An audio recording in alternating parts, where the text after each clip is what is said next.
The Agrarian Kitchen is half an hour out of Hobart.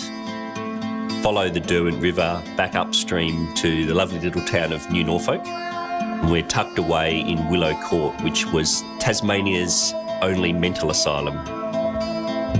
I love regional destination dining, and New Norfolk was really in need of something. We've got the passion to do that sort of thing. We're already bringing people out here to do the cooking classes, and yeah, here we are. The garden is built into what was an exercise yard, and really a prison yard. And so a garden really made sense as a sort of regenerative process and in some ways maybe even a healing process for the space. The cooking really starts in the garden.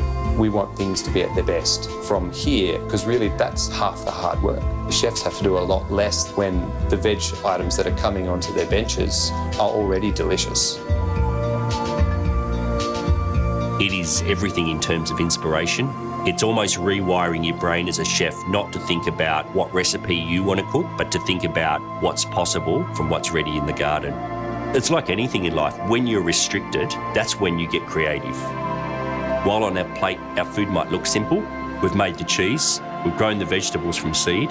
There's some charcuterie on the plate. We've made it and waited a year sometimes for it to be ready. That fermented element to that sauce is 12, 15 months old.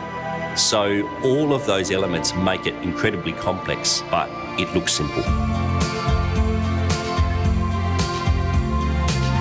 In a world where you can get any ingredient at any time, in almost any part of the world, our point of difference is saying, well, when you come here, you are only going to have this experience here, but you're only going to have it on this day, because the next time you come, it'll be a different experience.